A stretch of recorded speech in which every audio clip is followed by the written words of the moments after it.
Hey guys, Rachel Gravenhopper here with Cosmetics and Toiletries. Happy Halloween! Coming back to you with our latest consumer pulse. It's been a couple of weeks, I apologize. But we take a look at the top trending searches and hashtags that are rising in interest that relate to cosmetics. And I plugged in this time around since I was out with IFSCC happening about a week and a half ago. I plugged in some of my insights from there as well to try to make up for my lag in communication. So sorry about that.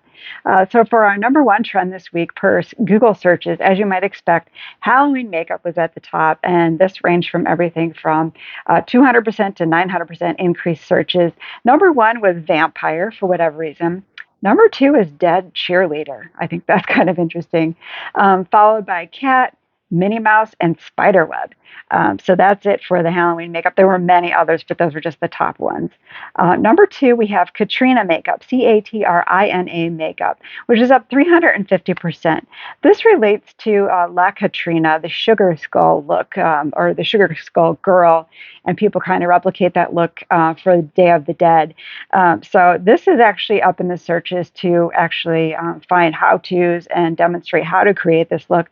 But there's also been a little bit of suggestion that this is controversial in that it could be appropriation of the culture versus the appreciation of the culture, that Halloween and Day of the Dead are not the same. So I just thought we could mention that because I think it's important as a reminder to think about makeup as, not only an expression visually, but that some people hold it deeper than that. So I think it's a good reminder. Moving on to number three, lip stain mask is up 8,400% in the past 2 years. That's per Exploding Topics.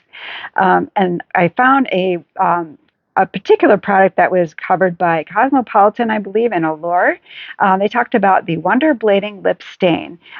This is a particular product that's like a two-step process where you apply the actual stain, and then you can wipe it off, and it's long lasting in and of itself.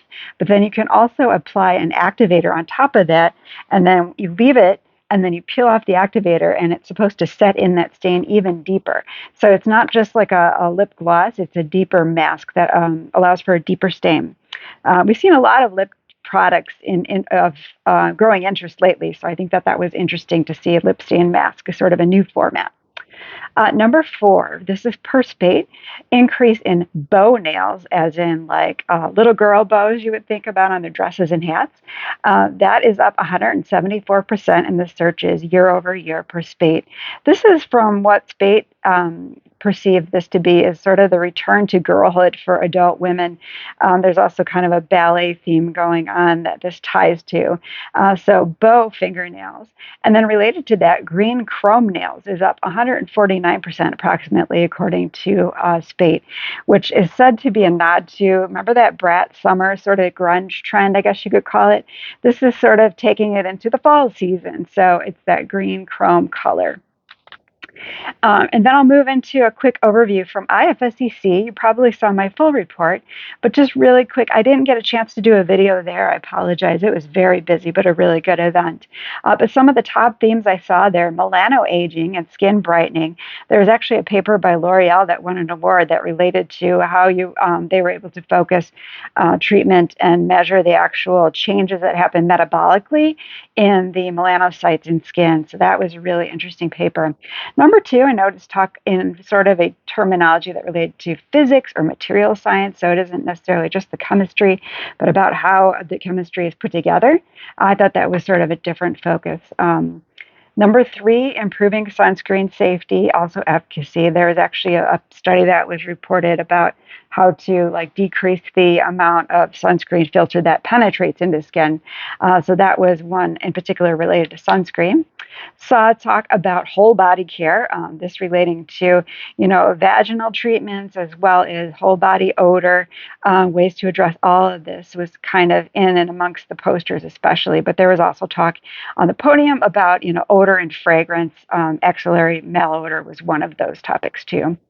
Next up, microbiome insights, and also this theme called porphyroaging, which, if I understood it right, relates to the metabolites that are produced by microbes causing aging, and how to control that and measure that. So that was another theme. Sustainability and biodiversity, probably not surprising to you. Anti-aging and this idea of longevity, which we've seen a lot more of lately. The mind-skin connection, we're seeing more related to that.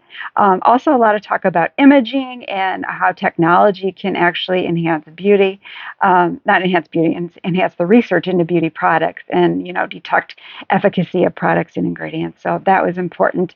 And then this, last but not least, this idea of there's two. Sensitivity of skin, but also leaky skin is a phrase I heard related to skincare in general. That relates to the idea that, in the gut, you have leaky gut syndrome where you actually have microbes and nutrients that are kind of depleting out of the actual intestine. They're taking this idea and moving it over into skincare when the skin barrier is not as robust as it should be. And then the last but not least, scalp and hair care was another theme that we saw, and improvements in that area. So that is it for this time around. I'm sorry to keep you waiting for so long, but I hope that you found this insightful, if not a little bit entertaining.